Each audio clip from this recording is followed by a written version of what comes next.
ഇന്നിതാ രാത്രിയിലേക്ക് കഴിക്കാൻ വേണ്ടി നമ്മൾ ബട്ടർ നാൻ ഉണ്ടാക്കുകയാണ് കേട്ടോ. അപ്പോൾ അതിന് വേണ്ടി കുറച്ച് ചൂടുള്ള പാലിൽ കുറച്ച് ഈസ്റ്റ് ഒരു സ്പൂണോളം ഈസ്റ്റ് ഇട്ടിട്ട് മാറ്റി വെച്ചിരിക്കുകയാണ്.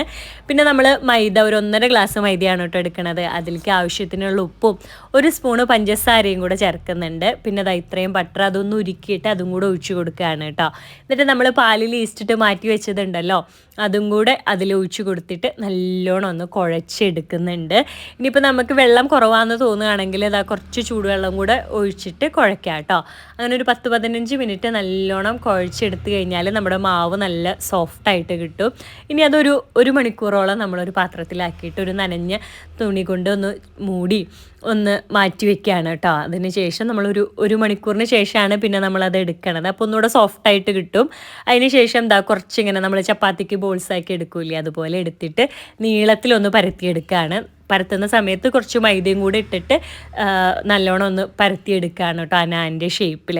ഇനി അതിന് ശേഷം നമുക്കത് ഫ്രൈ ചെയ്യാൻ വേണ്ടിയിട്ട് അതാ ഒരു പാൻ അടുപ്പിൽ വെച്ചിട്ടുണ്ട്. അത് ചൂടാകുമ്പോഴത്തേനും കുറച്ച് ബട്ടർ അതിൽ കൂടെ ഒന്ന് ആക്കി കൊടുക്കുകയാണ് കേട്ടോ. എന്നിട്ട് നമ്മുടെ നാൻ പരത്തിയത് അതിൽ വെച്ച് കൊടുക്കുകയാണ്.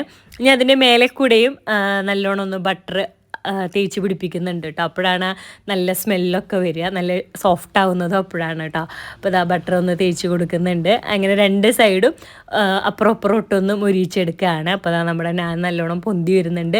എൻ്റെ ഈസ്റ്റ് ചേർത്തത് അത്ര നല്ലതായിരുന്നില്ല തോന്നുന്നുണ്ട് കേട്ടോ. അത് കാരണം നല്ലോണം അങ്ങോട്ട് പൊന്തി വന്നില്ല. നല്ല ഈസ്റ്റ് ആണെങ്കിൽ നല്ലോണം പൊന്തി വരും കേട്ടോ. അപ്പോൾ അതാ നമ്മൾ അപ്പുറം ഇട്ടൊന്ന് മുരിച്ചെടുക്കുകയാണ്. ഇത് മുരിയുന്ന സമയത്ത് ആ ബട്ടറിൻ്റെ സ്മെല്ല് നല്ലോണം കിട്ടും കേട്ടോ.